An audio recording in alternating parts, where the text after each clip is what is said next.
I never thought my career at Sterling Technologies would end like this, in front of 50 stunned colleagues, with VP Marcus Thomas smirking as he publicly destroyed my reputation.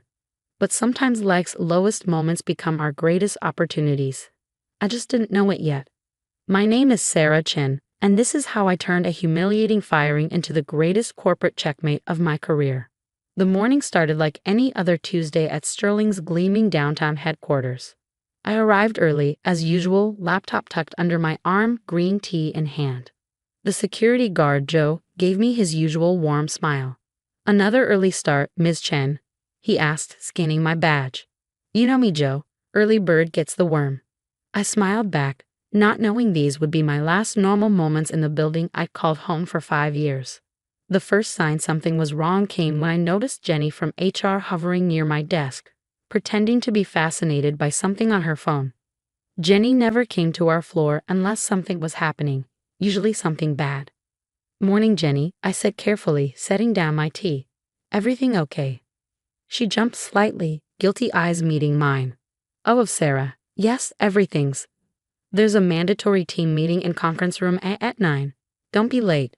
My stomach tightened. 5 years in corporate America teaches you to read the signs. Mandatory meetings called with no notice. HR lurking around. The fake cheerfulness in Jenny's voice. Something was definitely wrong. I opened my laptop, quickly backing up key files to my personal drive. Another lesson learned from years in the corporate world. Always be prepared. As I worked, my mind raced through possible scenarios. Budget cuts, reorganization. I just landed the Morrison account last week, bringing in a $500,000 contract. My numbers were good. Better than good. Then I saw the calendar notification. Morrison Industries final contract review.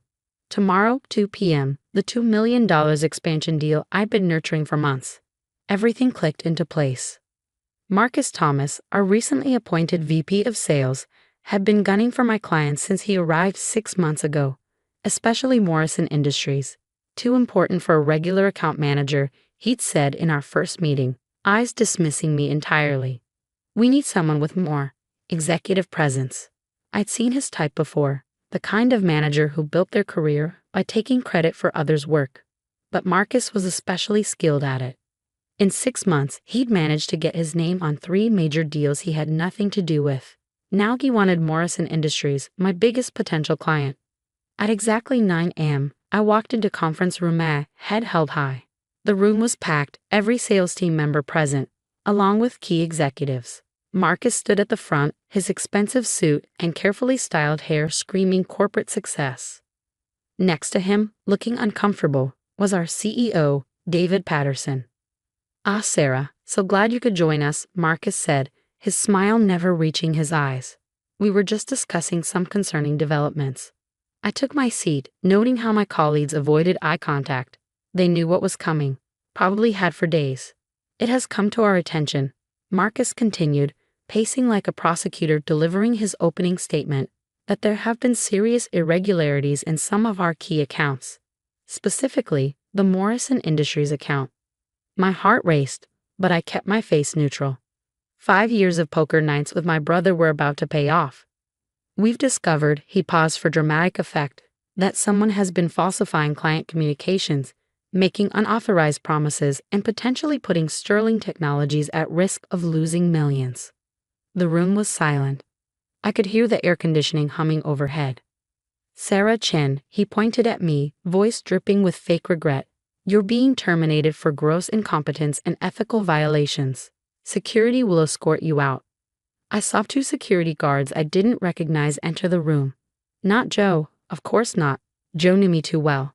This was it. The moment Marcus had planned so carefully. He'd wait for me to be escorted out, then swoop in to save the Morrison Industries deal. He'd be the hero, and I'd be the cautionary tale people whispered about. But Marcus had made one crucial mistake. I stood slowly, smoothing my blazer. "Before security escorts me out," I said calmly, my voice carrying in the silent room, "perhaps we should discuss tomorrow's meeting with Morrison Industries." Marcus waved dismissively. "I'll handle all your accounts going forward." "Really?" I smiled. "Then you can explain to CEO James Morrison why the customized integration protocol his IT team requested isn't ready." The one that took 3 months to develop? The one only I understand. Marcus's face twitched, first crack in his perfect facade. Or maybe you can walk him through the specialized pricing model we developed for their Asian expansion, the one that required special approval from our board. David Patterson leaned forward, frowning. What pricing model? The one Mr. Thomas hasn't been briefed on, I said sweetly, because he's been too busy planning this moment to actually review the Morrison file. The room had gone from uncomfortable silence to electric tension. Everyone knew what losing Morrison Industries would mean. It wasn't just the $2 million initial contract.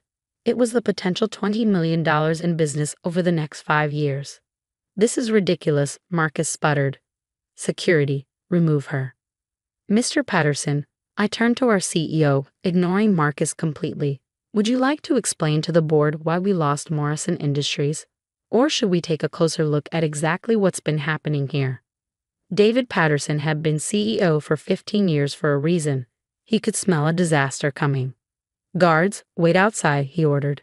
Marcus, sit down. Sarah, you have 5 minutes to explain what's going on. I pulled out my laptop, connecting it to the room's display. Let me show you exactly what's been happening at Sterling Technologies for the past 6 months.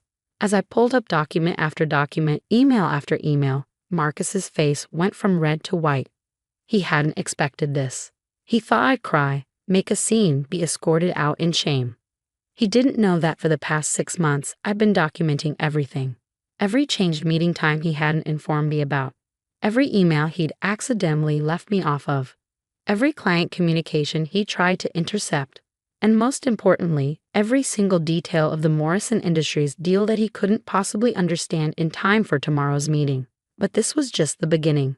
Marcus's carefully planned takedown was about to become his worst nightmare and my greatest triumph. Little did he know, I had more evidence waiting at home. Evidence that would turn this attempted firing into the biggest mistake of his career.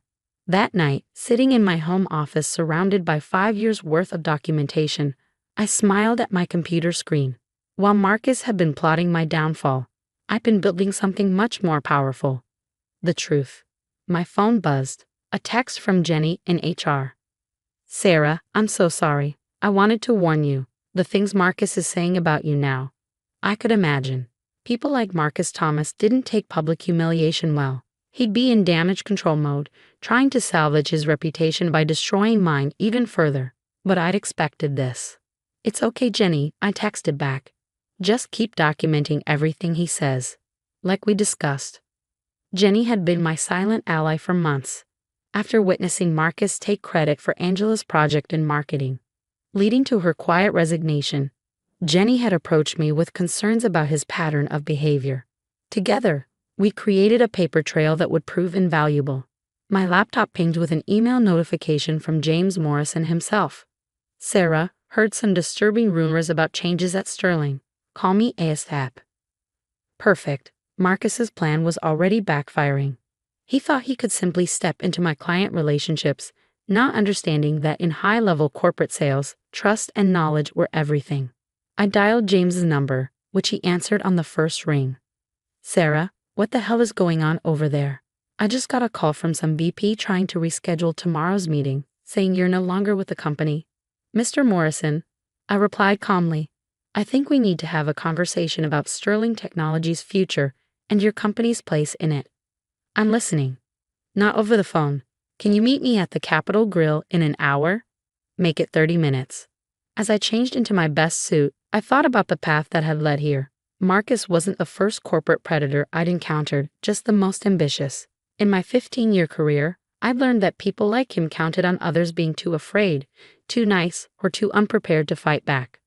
The Capitol Grill was quiet at 9 p.m. James Morrison sat at his usual corner table, martini untouched in front of him. At 65, he'd built Morrison Industries from a small consulting firm into a global technology powerhouse. He didn't suffer fools gladly. Talk to me, Sarah, he said as I sat down. For the next hour, I laid out everything. Marcus's systematic pattern of client appropriation, the real numbers behind Sterling's recent successes, and most importantly, the potential impact on Morrison Industries' expansion plans. The integration protocol we developed isn't just a technical solution. I explained, pulling out my tablet. It's built on my understanding of your Asian market strategy. Marcus doesn't even know about the regulatory compliance issues in Singapore that we solved. James studied the documents I showed him, his expression darkening. And Patterson allows this behavior. David's a good CEO, but Marcus is very good at managing up. He takes credit for successes and deflects failures. Until today, it worked perfectly. And now? I smiled, pulling out one final document. Now, Mr. Morrison, I have a proposition for you, one that could solve both our problems. The next morning, I walked into Sterling Technologies at precisely 8:45 a.m. The security guard, Joe, was back on duty, winked at me as I passed. Word of yesterday's failed firing had spread fast. Marcus was already in the conference room, surrounded by binders and looking like he hadn't slept. He barely contained his shock at seeing me. "What are you doing here?" "Security." "Save it, Marcus," I said, setting up my laptop. "Mr. Patterson asked me to join this meeting. In fact, here he comes now." David Patterson walked in, followed by two men in expensive suits I recognized as board members. Behind them came James Morrison and his entire executive team. "Mr. Thomas," James said coldly, "I don't believe we've met. Though you did try to call me yesterday about canceling this meeting." Marcus stood, straightening his tie, switching on his charm. "Mr. Morrison, yes, I apologize for any confusion. I'm now handling your account personally, and I've reviewed all the materials." "Really?" James interrupted. "Then perhaps you can explain why the Singapore Compliance Protocol doesn't account for Section 47B of their new data protection laws." Marcus's mouth opened and closed silently. "Or maybe," James continued, "you can walk us through the specialized API integration requirements for our legacy systems, the ones Sarah designed specifically for our infrastructure." That is, Marcus looked desperately at David Patterson, but found no help there. "Sit down, Marcus," David said quietly. "Sarah, please proceed with the presentation." For the next 2 hours, I led the meeting I'd spent months preparing for. I walked through every detail of the integration plan, every cost-saving measure, every potential challenge and solution. The Morrison team asked tough questions, which I answered confidently, while Marcus shrank further into his chair. When I finished, James Morrison stood up. "David, your company has developed an impressive solution. However, given recent events, we have concerns about Sterling's management stability." David Patterson's face fell. This was what he'd feared. Losing a $20 million account because of Marcus's games. "That's why," James continued, "we'll only proceed under one condition. Sarah Chen must be our primary contact with full autonomy over our account, and not just as an account manager." He turned to me. "Sarah, we'd like you to head up a new division at Sterling, focused on international client integration. VP level position reporting directly to David. That is, if the board approves." The board members nodded quickly. They knew exactly what was at stake. "Of course," David said, shooting Marcus a look that promised a very unpleasant conversation to come. "We'd be happy to create that position." "Excellent," James smiled. "One more thing. We're increasing our initial investment to $5 million. Sarah's analysis of our Asian market potential convinced us to accelerate our timeline."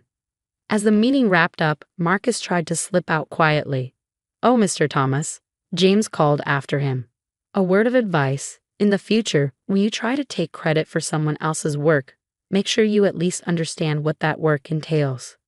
Later that afternoon, I sat in my new corner office, watching the city skyline through floor-to-ceiling windows. Jenny poked her head in. "Marcus just left the building. Permanent leave of absence, they're calling it." She grinned. His face was priceless when security escorted him out. I thought about the poetry of it, Marcus leaving the same way he planned for me to leave. But I felt no satisfaction in his humiliation. Instead, I felt grateful for the lessons this experience had taught me. Success in corporate America isn't just about talent or hard work. It's about preparation, documentation, building real relationships, and most importantly, knowing your true worth. My phone buzzed with a text from James Morrison. "Dinner next week? Want to discuss expanding that Singapore initiative." I smiled, remembering something my father used to say. "In business, as in life, your reputation is built on what you create, not what you destroy." Marcus had tried to build his success by destroying others. I built mine by creating value, solving problems, and earning trust. In the end, that made all the difference. The next morning, as I walked into Sterling Technologies, now as Vice President of International Client Integration, I stopped to chat with Joe. "Big changes, Ms. Chen," he said, smiling warmly. "Just on the outside, Joe," I replied. "I'm still the same early bird." "Same early bird," he agreed, "but now you've got a much bigger nest." As I rode the elevator to my new floor, I thought about all the other talented people out there facing their own Marcus Thomases. I made a mental note to start a mentorship program at Sterling. Success is sweetest when shared, after all. And Marcus, last I heard, he was consulting corporate code for unemployed. Sometimes karma works quickly in the corporate world. But my story isn't about revenge. It's about standing your ground, knowing your worth, and being prepared when opportunity meets crisis. In the end, Marcus didn't fail because of my actions. He failed because he never understood a fundamental truth. Real success comes from what you build, not what you tear down. As for me, I had a $5 million integration project to launch, a new team to build, and a future to create. The view from my office reminded me gaily that the sky isn't the limit, it's just the beginning. When people ask me now about that infamous day of my almost firing, I just smile and tell them what I've learned. Sometimes your greatest professional triumph comes disguised as your worst career disaster. You just have to be prepared, be patient, and be ready to rise when the moment comes.